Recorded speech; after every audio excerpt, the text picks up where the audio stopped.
Le grand dialogue. Sigi Kafoba. Edouani Ouamakara. Le grand dialogue, l'émission de débat du studio Tamani sur votre radio. Chenni Beri. Halud Mauni. Chenni Beri. Sigi Kafoba. Le grand dialogue. Les droits des enfants sont-ils protégés au Mali? Protection des droits de l'enfant en période de crise et une responsabilité à partager sur le thème de la 31e journée internationale des droits de l'enfant commémorée chaque 20 novembre. Dans quel contexte est-elle célébrée cette année? Quels sont les défis auxquels les enfants sont confrontés? Justent-ils de tous leurs droits? Sont-ils protégés? Plus de 1200 écoles fermées du fait de l'insécurité que font les acteurs pour la réouverture de ces classes. Nos invités pour des éclaircissements, Haruna Assamaki, chef de la division promotion de l'enfant à la direction nationale de la promotion de l'enfant et de la famille, Cheikh Omar Djarra, spécialiste de protection de l'enfant à l'UNICEF, Djaminatou Kanouté, présidente du Parlement régional de Bamako, également avec nous au téléphone, Mahamadou Douma Meiga, il est bien sûr le président de la coordination des comités de gestion scolaire du Cercle d'Ansongo. Je suis Imrana Kilomeiga, auditeur, téléspectateur. Bonsoir et bienvenue. Le grand dialogue. La 31e journée internationale des droits de l'enfant est commémorée ce 20 novembre 2020. Monsieur Haruna, dans quel contexte est-elle célébrée cette année? Merci beaucoup pour cette question. Merci à tous les téléspectateurs. La journée, la 31e anniversaire de la 31e édition de la journée internationale des droits de l'enfant se déroule dans un contexte, comme vous le savez, marqué par les crises. D'abord, la crise sécuritaire depuis 2012. Aussi, la crise sanitaire marquée par Covid-19. Ensuite, d'autres crises sociales que connaît le pays. Donc, vous avez rappelé le thème. Justement, c'est compte tenu de ce contexte particulier des crises que le thème a été choisi. Protection des droits de l'enfant en période de crise. Mais quand on parle de crise, les gens voient seulement la crise sécuritaire. En plus de la crise sécuritaire, il y a la crise sanitaire et les autres crises. Donc, essayez de voir dans quelle mesure, effectivement, on peut protéger les droits des enfants. Djaminatou, est-ce que les enfants se retrouvent dans ce thème-là? Oui, les enfants se retrouvent beaucoup dans ce thème parce que les enfants sont beaucoup confrontés d'abord par la pandémie du coronavirus et aussi les crises sociales qu'il y a au Mali maintenant. Les enfants des zones reculées sont beaucoup touchés par ces crises-là. Alors le thème est vraiment hors du contexte. Alors, quelles sont les activités prévues au cours de cette journée? Merci beaucoup à Studio Tamani de nous donner l'opportunité de venir discuter de ce thème si important, la responsabilité partagée de la protection des enfants dans un contexte de crise. Et mes prédécesseurs ont bien brossé le contexte. Je dirais que les activités prévues pour cette journée qui est pour nous une journée phare, c'est d'abord cette table ronde qui est aujourd'hui une opportunité, une activité phare et une opportunité de communication pour faire passer le message de la promotion, pour la promotion et la protection des droits de l'enfant. En plus de cette activité, il y a aussi des activités qui sont prévues pour la prise de commande des rôles des membres de l'administration publique par les enfants. Ça veut dire que concrètement, pendant une journée, un enfant peut devenir directeur régional de la promotion de l'enfant et de la famille, un enfant peut devenir directeur de l'académie d'enseignement et un enfant peut devenir représentant de l'UNICEF. Et pendant toute la journée, c'est lui qui va gérer la boîte en lieu et place des adultes. Et il y a aussi la participation des centaines d'enfants et jeunes qui sont venus de toutes les régions à la rencontre culturelle artistique Équation nomade. Ça, c'est effectivement une rencontre, une activité phare. Comment impliquer les enfants et les adolescents dans la conversation et la transmission des messages, et aussi les adolescents dans la transmission, à savoir le numérique, etc. Donc voilà un certain nombre d'activités que j'ai tirées par plusieurs autres qui vont vraiment émailler toute la semaine. Mahamadou Adouma Maïga, vous êtes au nord. Est-ce qu'on peut dire que cette journée est organisée à l'endroit de tous les enfants du Mali? Vous êtes là? Alors, il va nous revenir Mahamadou Adouma Maïga, qui est bien sûr le président de la coordination des comités de gestion scolaire du cercle d'Ansongo. Alors, Djaminatou, comment les enfants se sentent aujourd'hui? Est-ce qu'on peut dire que les enfants se sentent en sécurité? Moi, je peux dire que c'est 50-50 parce que déjà, les ONG et le Parlement des enfants, avec l'accompagnement de la DNPF, qui est notre tutelle, a beaucoup fait pour les enfants d'aujourd'hui parce que les activités ont été menées pour la sécurité des enfants, surtout dans les zones de conflits armés. Mais jusqu'à présent, il y a beaucoup d'endroits où les enfants ne sont pas protégés parce que on voit qu'il y a beaucoup à faire encore. Je peux dire que ça va, mais il y a beaucoup à faire encore. Qu'est-ce qu'il y a à faire? Il y a du travail à faire, des activités à mener pour la sécurité des enfants. Alors, il y a beaucoup à faire. La particularité de cette journée, c'est bien sûr la protection des droits de l'enfant en période de crise. Peut-on en parler de droits des enfants au Mali? Samaké. Merci bien pour cette question. Mais avant, je voulais compléter mon collègue Cheikh Oumar par rapport aux activités programmées cette année pour la journée des 20 novembre, parce qu'on ne peut pas ne pas en parler. Je voulais ajouter à la liste qu'il a eu déjà à exposer. D'abord dire que cette année, la cérémonie officielle de célébration aura lieu à Koulikoro. Donc ce sera de localité de Bamako pour aller à Koulikoro. Et c'est la ministre qui sera avec nous, ministre de la promotion de l'enfant, de la famille. Et parmi les activités phares et retenues pour cette commémoration au niveau de Koulikoro, il y a le vernissage des dessins et du mur des enfants. Vous savez, en 2018, il y a eu un mur qu'on a commencé à Bamako, le mur bleu, qui part, vous regardez déjà sur la route de l'hôtel, de l'aéroport. Donc, on a reproduit effectivement avec l'UNICEF ces murs aussi au niveau de beaucoup de régions. Et cette année, ce mur a été reproduit à Koulikoro et à Sego. Donc, c'est l'occasion, effectivement, ces murs sera inauguré, donc il y aura le vernissage. Mais en plus du vernissage, il y aura aussi un débat intergénérationnel. Ce débat intergénérationnel va être effectivement animé par les enfants communicateurs et qui vont adresser des questions à Madame le ministre et aux représentants de l'UNICEF par rapport à ça. Donc ça, c'est vraiment important. D'abord sur la mise en œuvre de la Convention relative aux droits de l'enfant, parce que c'est de là qu'il s'agit. Ensuite, les réalisations qui ont été faites, les défis et les perspectives. Donc, les questions, les débats vont porter sur ça. Ensuite, il y aura effectivement d'autres activités d'information et de communication qui vont continuer tout au long de la journée. Mais pour dire que, franchement, c'est l'occasion pour nous de mobiliser l'ensemble des populations, des acteurs et de la population autour des questions de protection de l'enfant, surtout par rapport à la crise. Question de protection de l'enfant, est-ce que les enfants se sentent protégés au Mali? Non, on ne peut pas dire que les enfants sont pas. Vous savez, la protection de l'enfant, c'est un problème très complexe. C'est très compliqué que vous venez passer. Surtout en période de crise. Vous savez que lorsqu'il y a une crise, ça bouleverse l'ordre préétabli. Souvent, ça met en cause, ça met dans l'eau tout ce qui a été fait comme réalisation. Et c'est ce qui se passe au Mali. Il y a beaucoup d'efforts qui ont été anéantis par rapport à la crise. La crise sécuritaire, on n'en parle pas de la crise sanitaire par rapport au Covid. On a parlé de beaucoup d'écoles qui ont été fermées.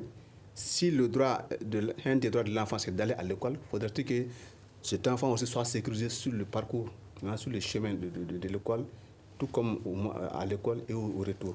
Donc, c'est un problème très complexe. Des efforts ont été faits pour faire en sorte que l'enfant, partout où il est, soit protégé, autant que possible. Mais vous conviendrez qu'il y a ces aspects, ces facteurs qui échappent et qui sont liés à la crise, qui font qu'on devient impuissant. Quand on dit on, nous acteurs et même l'État, on devient impuissant par rapport à certaines situations dans lesquelles les enfants se trouvent. Mais les efforts sont là, l'État et ses partenaires, évidemment, pour faire en sorte que, malgré la crise, comment atténuer l'effet de la crise, effectivement, sur les enfants. Et voilà tout le combat actuel, effectivement, sinon depuis longtemps qui a été mené et qui continue à être mené, parce que en temps de crise comme en temps de développement, la protection doit être une garantie.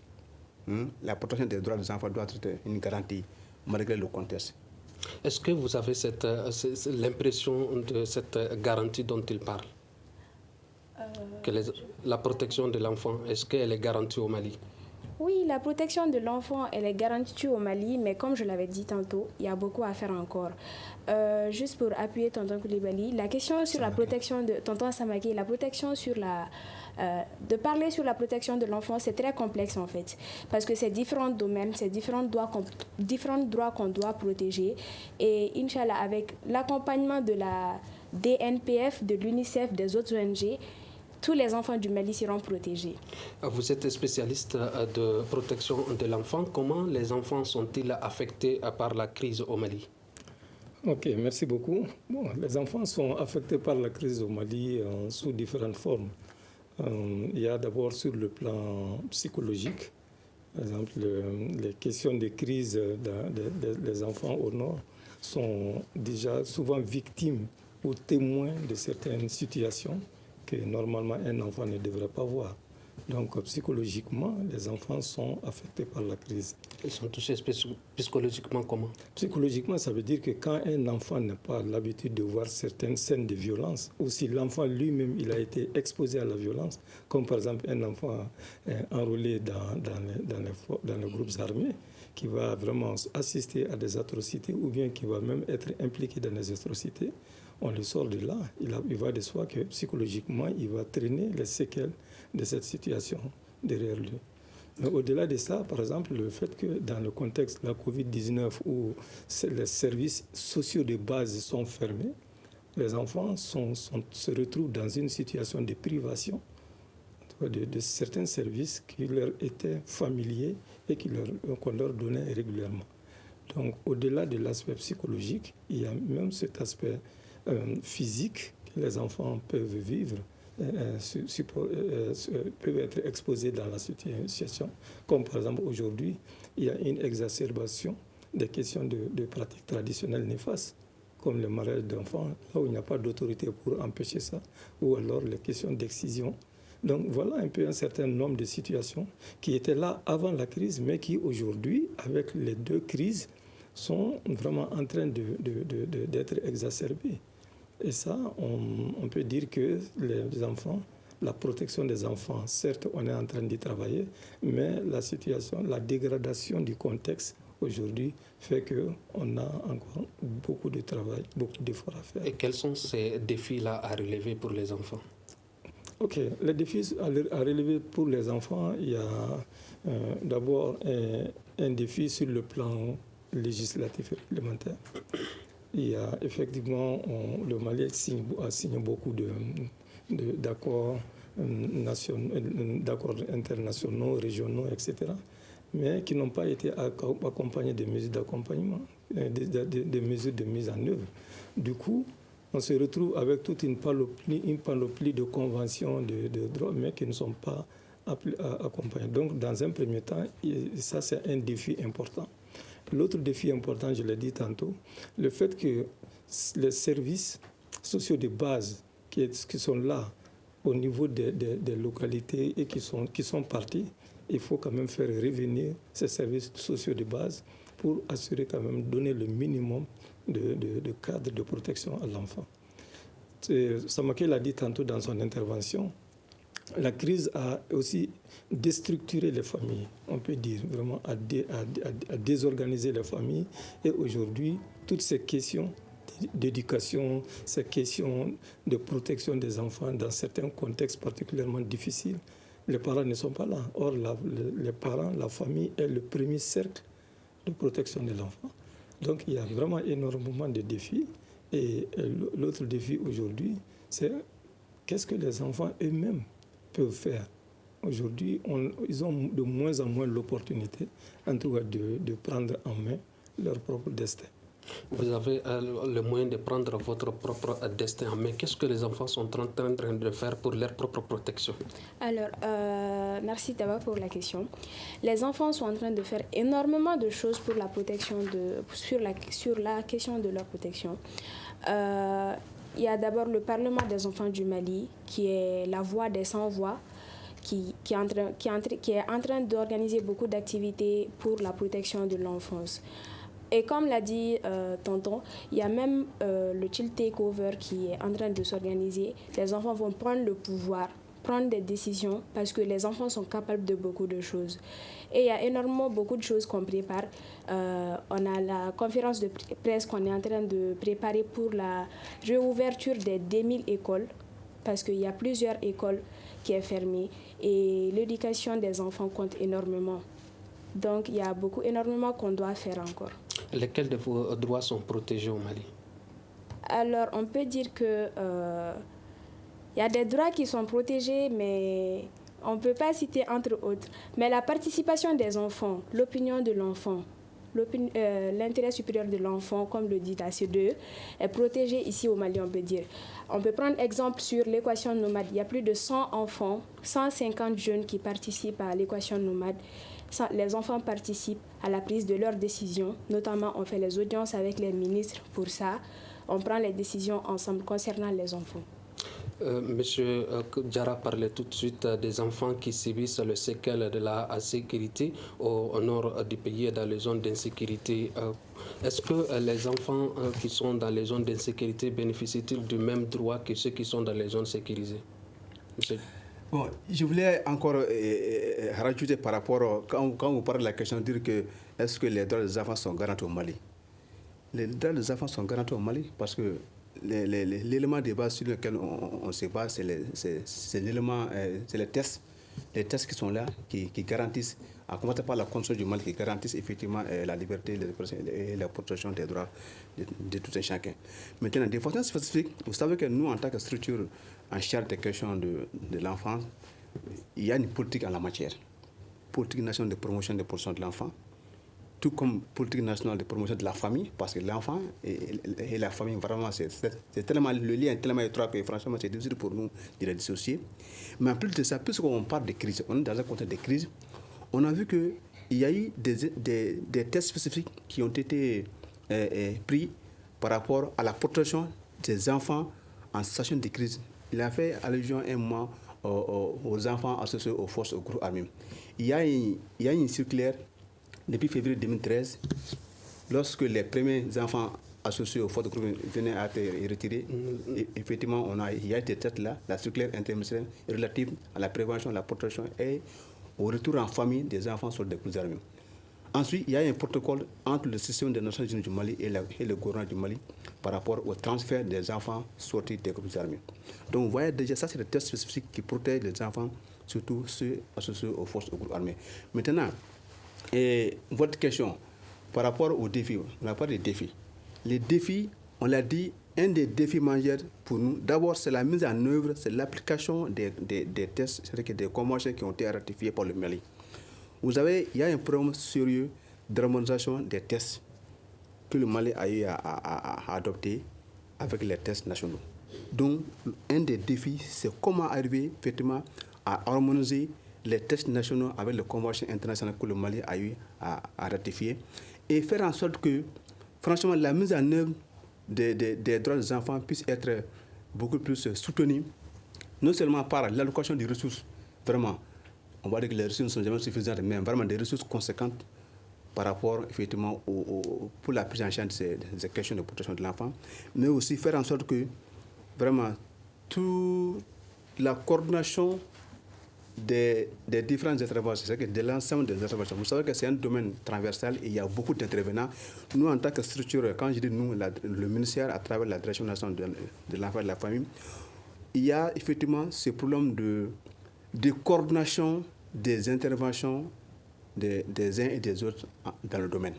Donc, ça aussi, c'est un défi à relever. Donc, les défis sont immenses et les besoins aussi sont immenses. Les ressources aussi, malheureusement, font défaut. Alors, comment concilier effectivement ces équations-là? D'accord. Vous voulez ajouter quelque chose? Non. Alors, on parle de protection de l'enfant. Vous n'avez pas tout à fait répondu à la question que j'ai posée. Je disais que tout simplement, est-ce qu'on peut dire que les enfants qui sont dans les zones d'insécurité bénéficient du même droit que ceux qui sont dans les zones de sécurité? D'abord, ils ont les mêmes droits.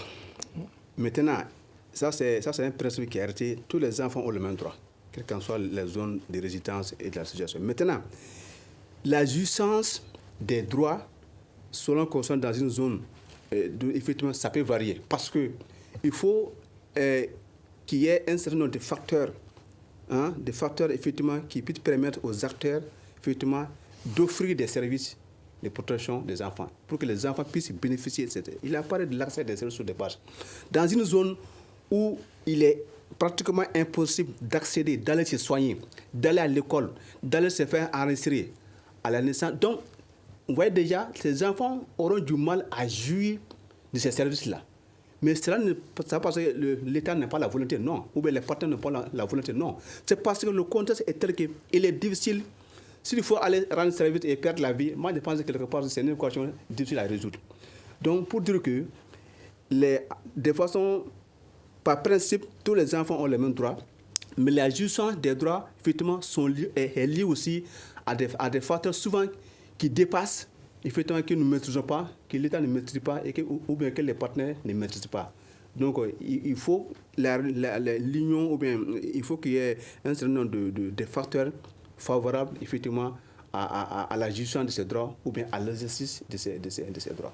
La technique me signale que Mahamadou Adouma Maïga, qui est le président de la coordination des comités de gestion scolaire du cercle d'Ansongo, est finalement avec nous. Mahamadou Adouma Maïga, nous parlons de protection des droits des enfants. Vous êtes au nord du Mali. Est-ce qu'on peut dire que quels sont les défis auxquels les enfants sont confrontés au nord en termes de protection?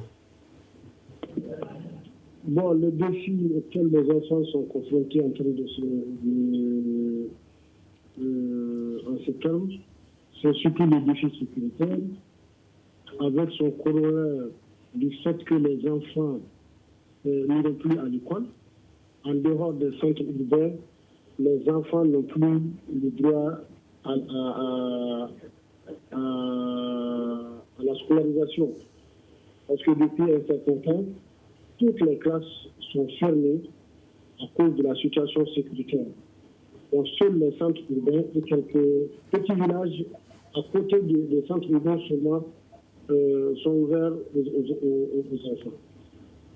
Donc, ça c'est un. Secondo, il n'y a aucune structure. Il n'y a pas de structure pour enregistrer les naissances. N'est-ce pas, il n'y a pas de structure aussi, n'est-ce pas, pour faire des actes de naissance. Voici tant de droits auxquels les enfants ont droit, mais qui, du fait de cette situation sécuritaire, les enfants ne bénéficient plus de ces droits-là aujourd'hui. Il dit que les enfants ne bénéficient plus de leurs droits, aucune structure n'est présente pour faire des actes de naissance. Comment le Parlement des enfants comprend cette situation? Alors, c'est assez complexe pour nous, en tant que Parlement des enfants, d'abord d'aller dans ces zones-là, parce que c'est des zones d'insécurité, on peut dire. Mais comme tonton Samake l'a dit, tous les enfants ont les mêmes droits. Tous les enfants doivent bénéficier des mêmes droits. Mais vu qu'il l'a souligné aussi, c'est difficile même d'aller enregistrer son enfant. La question sera complexe que le Parlement des enfants se rende à ces endroits-là pour travailler. Mais on fait des audiences avec le gouvernement, les ONG, pour apporter du soutien dans ces zones-là aux enfants qui sont dans les zones d'insécurité. L'UNICEF intervient dans les zones d'insécurité. Comment vous comprenez une telle situation au nord du Mali, que les enfants ne bénéficient pas des actes de naissance, le minimum qu'ils peuvent y avoir? Alors, l'UNICEF intervient effectivement sur ces questions et au mois de janvier, nous avons organisé un atelier ici à Bamako avec les responsables de ces zones vraiment difficiles d'accès pour réfléchir sur une stratégie sur comment atteindre les enfants dans ces zones-là. On peut dire qu'aujourd'hui, les enfants ne jouissent pas de tous les droits, mais on ne peut pas dire aussi que les enfants ne jouissent pas de leurs droits. Par exemple, si on prend les questions d'enregistrement des naissances, nous voyons la chose en termes de disponibilité des services, que les agents de déclaration sont là, les officiers d'état civil sont là. Par contre, ce qu'on oublie, c'est qu'il y a quand même des solutions alternatives qui sont développées par les communautés elles-mêmes à l'interne et qui sont vraiment en contact avec les autorités de l'état civil. Donc, ça veut dire que depuis 2012, avec le départ massif des services techniques, les communautés elles-mêmes ont développé leurs propres stratégies pour ne pas rester vraiment dans cette situation-là. Et aujourd'hui, pour moi, le grand défi, c'est de comment aider, en tout cas ces initiatives locales développées qui ont permis à ces communautés quand même de tenir, pour pouvoir effectivement les aider à valoriser ces initiatives-là. Quelles sont les initiatives prises par l'État pour aider ces personnes-là qui sont dans des zones d'insécurité afin que les enfants puissent jouir de tous leurs droits? Oui, justement, c'est ce que je disais. À un moment, je faisais allusion à tout ce qui est tests spécifiques par rapport à la protection, à la prise en charge des enfants affectés par la crise, notamment les enfants associés aux forces, aux groupes armés. Mais vous savez, il y a des zones où l'État est avec des partenaires. Il y a des partenaires qui sont spécialisés par rapport à la prise en charge psychosociale. C'est-à-dire que les enfants qui ont été affectés, qui ont subi vraiment des chocs traumatiques, il y a des partenaires qui sont spécialisés dans ça, donc il faut des offres de services dans ce sens. Ils font la prise en charge. Il y a d'autres aussi qui sont spécialisés par rapport à tout ce qui est appui alimentaire et des non-vivres. Ils sont dans ça. Donc, les rôles sont répartis. Chaque partenaire, dans une zone déterminée, effectivement, faire des prestations, faire des autres services par rapport à des cibles. Donc, il y a une complémentarité à ce niveau. Et la logique voudrait quand même qu'il y ait une synergie, effectivement, entre les différentes acteurs. Ça veut dire quoi? Ça veut dire qu'il faudra que l'État, dans sa mission régalienne de coordination et de veille et de suivi des actions des partenaires, fasse en sorte qu'il puisse avoir une synergie, une complémentarité entre les acteurs sur le terrain et non une rivalité entre guillemets entre les acteurs. Parce que seul, on ne va pas réussir, mais c'est ensemble, effectivement, c'est la conjugaison et la mutualisation des ressources sur lesquelles, effectivement, il faut mettre l'accent. Donc, je pense que par rapport à un sujet complexe, les besoins sont là, mais vous avez que souvent, il y a même un problème d'accès des humanitaires à ces cibles-là. Vous avez des moyens, vous savez où il faut aller, mais vous n'êtes pas en mesure d'aller. Ça, c'est un problème. Et ça, c'est un défi, effectivement, qui se pose souvent aux acteurs humanitaires. À quand un changement par rapport à cette situation? À quand un changement par rapport à cette situation? Le changement, oui. Je ne peux pas dire à quand le changement, mais lorsque nous arriverons à mettre fin à la crise là, c'est en ce moment que tous les enfants, effectivement, vont être soulagés. Mais tant que la crise va persister, tant qu'il y aura des zones, des enfants dans le dernier kilomètre carré du pays qui n'ont pas accès à ces ressources, donc on n'a pas encore fini. Donc, à quand, si aujourd'hui, parcours de Bakar Majid, on mettait fin à la crise, tous ces problèmes seraient des vieux souvenirs. Mais malheureusement, on est loin d'être à ce niveau. Mohamed Douma Maïga, comment vous comprenez que tous les enfants ne sont pas traités de la même manière? Bon, moi je pense que, comme tu l'as si bien dit, il y a vraiment les aspects sécuritaires faits. Mais nous, au Nord, on pense que l'État n'a pas pris de bonnes dispositions par rapport à cet état de fait. Je suis, certes, il y a des dispositions prises par les communautés pour l'enregistrement des naissances, pour que les enfants puissent avoir des actes de naissance, n'est-ce pas? Mais ce n'est pas suffisant parce qu'il y a des enfants déplacés qui n'ont pas droit à l'éducation, n'est-ce pas? Qui sont dans les camps de réfugiés, qui sont dans des villes n'est-ce pas, où peut-être il y a des problèmes de salle de classe. On peut dire que ces enfants ont pas vu carrément l'année scolaire du fait de leur déplacement. Donc, ils ne savent pas où aller, n'est-ce pas? Ensuite, les enfants qui sont aussi dans les villages, ils n'étudient plus depuis, ils ont perdu le droit à l'instruction, n'est-ce pas? Alors que quelque part, les enfants sont en train d'étudier normalement. C'est vraiment une disparité. Ça ne s'explique pas que dans le même pays, certains enfants soient totalement dans leurs droits et à l'intérieur du même pays, d'autres en partie, ils n'ont pas de droits.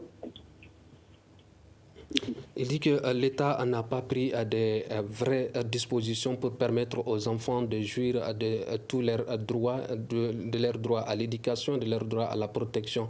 Est-ce que le Parlement des enfants partage cet avis? Bon, moi je vais être sincère, je ne suis pas d'accord parce que l'État a pris des dispositions et l'État a travaillé avec les enfants pour que ces enfants qui sont dans les zones reculées, dans les zones d'insécurité, jouissent de leurs droits. Et on a fait plusieurs activités ensemble, et même le Parlement des enfants, parce que le Parlement des enfants existe partout dans le Mali, dans chaque région on peut dire. À Kidal, on a fait des activités avec le Parlement des enfants de Kidal par rapport à la pandémie Covid-19. Donc, on a été aidé par le ministère de la promotion de la femme, de l'enfant et de la famille. On peut considérer ça comme l'État. Des milliers d'enfants ne bénéficient pas de leur droit à l'éducation. Comment l'UNICEF comprend cette situation?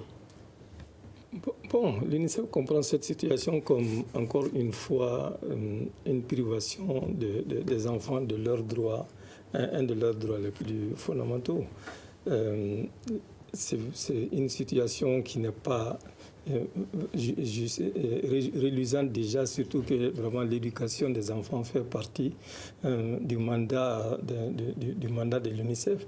Et l'UNICEF travaille d'arrache-pied avec les partenaires au niveau opérationnel pour quand même d'abord la réouverture de l'école. Mais comme je l'ai toujours dit, nous n'utilisons pas toujours les facteurs endogènes, les acteurs au niveau local qui peuvent apporter des solutions, en tout cas de transition à ces questions, en attendant que l'objectif que nous recherchons, qui est le retour effectif de l'État dans tous ces coins, puisse avoir lieu. Sinon, je trouve que vraiment que les enfants ne partent pas à l'école dans certaines localités. Ce n'est pas vraiment du tout une question qu'on peut comprendre vraiment à l'UNICEF. La preuve est que même à Bamako, ici, il y a beaucoup d'enfants qui sont là à cause des grèves interminables, à cause de choses qui sont là, qui sont en train de rater le train de la vie pour nous. Donc, honnêtement, je pense qu'il faut qu'on essaye d'aller au-delà de ce que nous sommes en train de voir toujours comme la solution. Les écoles doivent être... La réouverture des écoles, ça doit se faire, mais il faut le faire aussi avec les solutions vraiment endogènes au niveau des communautés. Les communautés ont beaucoup de ressources que nous n'exploitons pas. L'État ne fournit pas assez d'efforts pour permettre aux enfants de jouir de tous leurs droits à l'éducation. L'État fait tout pour que les enfants puissent aller à l'école. 2 intervenants, selon Mahamadou Doumamaïga et la présidente du Parlement régional des enfants de Bamako. Qu'est-ce que fait l'État pour la réouverture des classes fermées, notamment dans les zones d'insécurité? Vous posez la question? Oui. Ok, merci bien. J'aurais voulu que un représentant du ministère de l'Éducation ou de la Direction nationale de l'enseignement fondamental soit là, parce que c'est vraiment leur domaine spécifique, pour bien aborder cette question.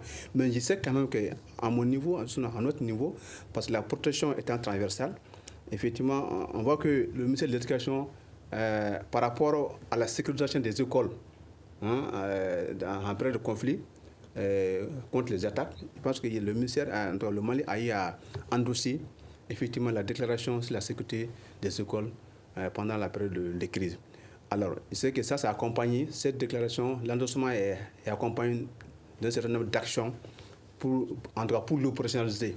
Et je sais que si le ministère était là, ils allaient nous donner assez de détails. Mais pour dire qu'on ne peut pas aller au-delà de ses capacités.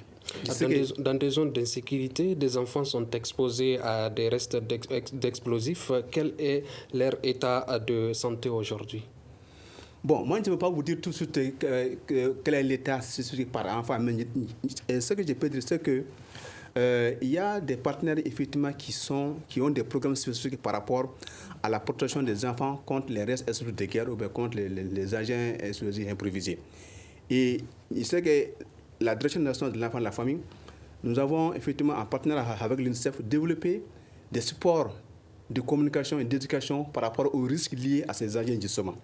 Et on avait donc ces ONG effectivement venaient s'approvisionner chez nous par rapport à ces supports-là. C'était pour éduquer les gens, sensibiliser le comportement à risque, ou le bon comportement à adopter pour effectivement se protéger contre ces agents qui sont enfouis au sol. Donc là, les efforts sont faits, mais ce n'est pas suffisant. Vous avez des cas d'amputation, des cas de mort, donc ça fait beaucoup de victimes. Et c'est pourquoi la question est tellement complexe que ce n'est pas un seul partenaire qui peut résoudre, mais c'est la conjugaison des efforts. Il y a ces partenaires qui sont sous-servés par rapport à la détection, d'autres sont sous-servés par rapport à la prise en charge des victimes, d'autres sont sous-servés par rapport à la communication, c'est que l'information, la sensibilisation, l'éducation aux risques liés aux risques explosifs de guerre. Mahamadou Doumamaïga, vous êtes à Ansongo. On sait qu'à Ansongo, plusieurs enfants ont été victimes des restes d'explosifs. Comment ils se sentent aujourd'hui? Bon, les enfants se sentent abandonnés parce que peut-être ils ont bénéficié d'un premier soin, mais vivent toujours les parts de ces explosifs et on est même à perdre des années scolaires du fait de ces handicaps ou sont devenus même des handicapés. C'est ça la conséquence de ces explosifs. Donc, il y a quand même une situation un peu dramatique, n'est-ce pas, par rapport à un manque de suivi et de prise en charge complexe. Il y a en fait une première prise en charge, mais par la suite, ils sont abandonnés à l'autre. S'ils n'ont pas les moyens, les enfants risquent de développer des handicaps. Donc, ils n'ont bénéficié d'aucune prise en charge? Si, dans un premier temps, une première prise en charge, dans un premier temps, mais dès que ça commence à aller un peu, l'équipe peut se remettre sur le pied, il est laissé à ses parents. Donc c'est les parents qui doivent continuer pour faire le reste. Et si les parents n'ont pas les moyens, c'est vraiment un handicap. Les enfants victimes d'engins explosifs, qu'est-ce que est prévu du côté de l'UNICEF pour ces victimes-là? Ok. Les enfants victimes de restes d'explosifs, il y a deux aspects là-dedans qui est prévu. Il y a d'abord, comme Aruna l'a dit, comment faire pour éviter aux enfants d'arriver vraiment à ces restes d'explosifs de guerre. Souvent, c'est des balles qui sont abandonnées, des anciens obus qui sont là, et les enfants viennent, ils touchent, ils jouent avec ça, et ça peut exploser. Donc, il y a cet aspect prévention qui est basé sur l'information et la sensibilisation. C'est quoi un reste d'explosifs de mines, etc. Et comment, quand on découvre ça, comment s'y prendre pour ne pas le faire. Et là, on a mis en place toute une série de responsables. Si toi, par exemple, en jouant, on tombe sur quelque chose, un engin qu'on ne connaît pas, il faut juste retourner et les images le montrent bien pour aller informer le chef de village, etc., qui, à son tour, trouve quand même au sein de la communauté un responsable de la santé ou de la sécurité pour aller regarder et enlever cela. Mais au-delà de tout ça, il reste quand même qu'il y a certains qui sont de surface et d'autres sont sous le sol. Donc il y a malheureusement des victimes parce que quand on ne sait pas, en marchant dans le champ, on monte sur des mines antipersonnelles. Dès que tu soulèves les pieds, ça explose et ça part avec une partie du membre. Ça, c'est dans le meilleur des cas. Et dans le cas pareil, c'est vraiment des acteurs avec Handicap International et d'autres acteurs qui sont spécialisés dans la réponse, ont formé, en tout cas dans le temps, avec l'accompagnement de l'UNICEF, beaucoup d'acteurs sur le terrain pour déjà apporter les premiers soins, en tout cas à ces enfants-là. Mais au-delà de ces premiers soins qui sont au niveau de la santé, c'est tout l'aspect prise en charge psychosociale. Parce que ça, c'est vraiment encore beaucoup plus important que les traumatismes liés à cette situation. Comme Mahamadou vient de le dire, dit qu'après, en tout cas, l'accident, on va à l'hôpital, on essaie d'arrêter l'hémorragie, on essaie de sauver le membre, etc. Mais après, on se voit amputé d'une partie de son corps. Et comment gérer ces traumatismes-là?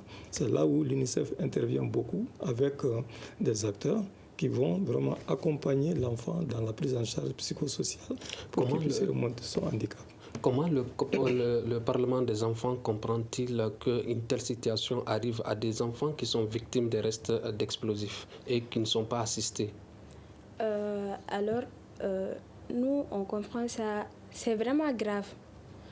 Parce que les enfants, il y a des milliers de vies que les enfants sont en train de perdre la vie comme ça, alors que les enfants sont l'avenir de ce pays.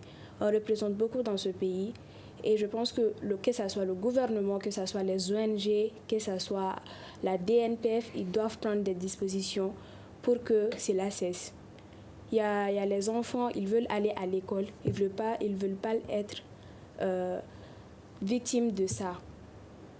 Des politiques de protection de l'enfance sont mises en place. Qu'est-ce qui entrave, selon vous, M. Samaké, ces initiatives-là?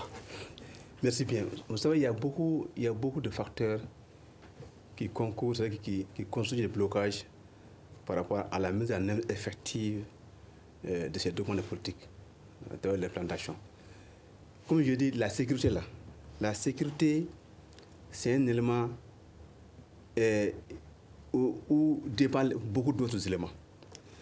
Lorsque on vient de parler des cas des enfants victimes des restes de guerre, souvent ça intervient dans des zones très éloignées, dans des zones inaccessibles pratiquement.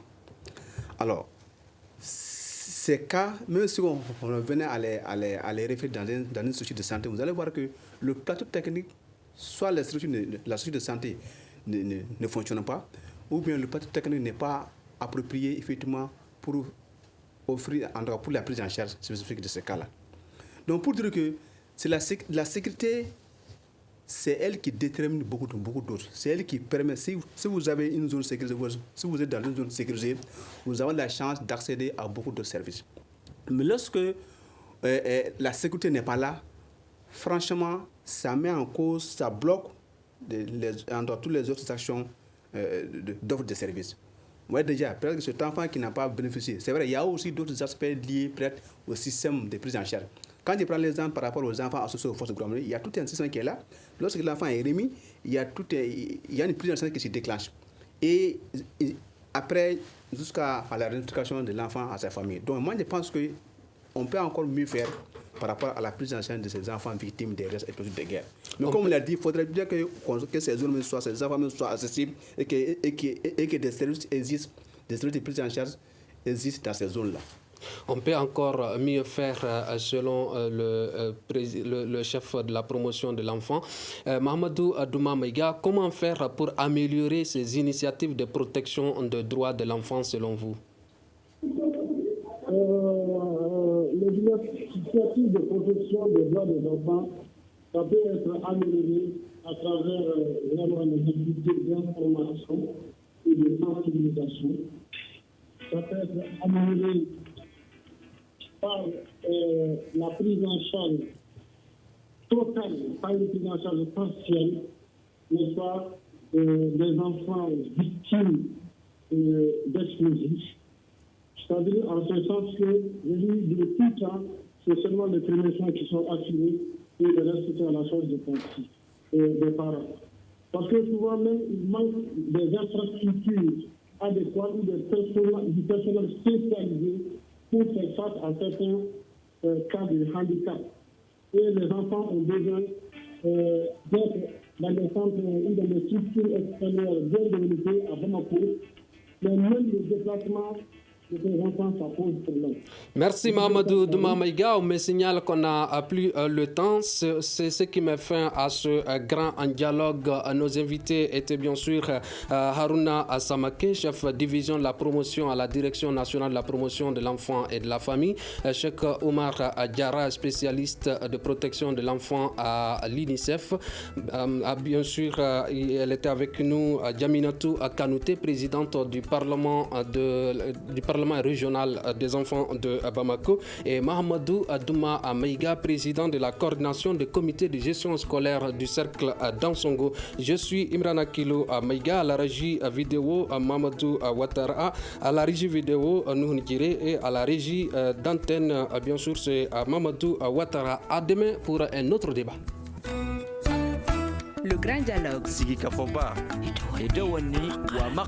Le grand dialogue, l'émission des débats du studio Tamani sur votre radio.